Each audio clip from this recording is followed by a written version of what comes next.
Наместо во штали, говедата и натаму слободно се движат, уништувајќи ниви, дворови и домови. Кравите и натаму најголема закана во Кривопаланечко, чии мештани со години живеат во страф и неизвестност. Земјоделците останаа без стотици тони приноси, засадени од компири, зелка и други култури. Наместо на тезга завршија под нозете на говедата. Мештаните алармираат и за нарушена безбедност и на патиштата низ Кривопаланка, но и на главниот пат кој води кон граничниот премин Девебаир. Новиот собственик на кравите, Агенцијата за храна и ветеринарство, ниту ги заловува, ниту се грижи за нив, обвинуваат мештаните. Се ништи, по градот се движат, под зелениовото на градот, парковите, и никој ништо не презима. Овде треба да постапува и обвинителството. Зашто Агенцијата за храна и ветеринарство не постапува по правосилноста на решението? Две години.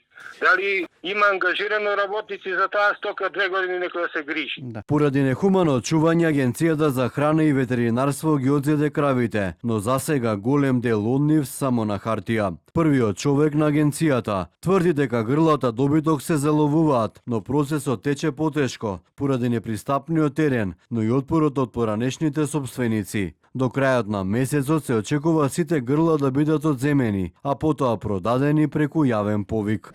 До сега имаме заловено 90 грла или добиток на крави и говеда. Остануваат уште бројка од 70 до 80 кои што се во моментот мапирани со дронирањето, така да во наредните максимум 10 дена очекувам дека со брза акција ќе граѓаните на Кривопаланка ќе почувствуваат конечно мир. Мештаните пак велат дека бројката на грлата добиток е доста поголема од официјалните бројки на агенцијата. Податоци од регистарот во ветеринарна. Они се биле последниот пат кога се биле на земање крв за анализа, околу 500 бројки се. Меѓутоа тие има уопште необележани, што значи дека целата бројка не е бројна состојба не е обележена. Проблемот со добитокот минатиот месец доби меѓународна димензија. 6 волови од Македонија на крајот од месец март преминаа граници и влегува во Бугарија. Животните беа заловени, сместени во привремен објект. За нивната судбина ќе одлучува заедничка комисија од бугарски и македонски институции.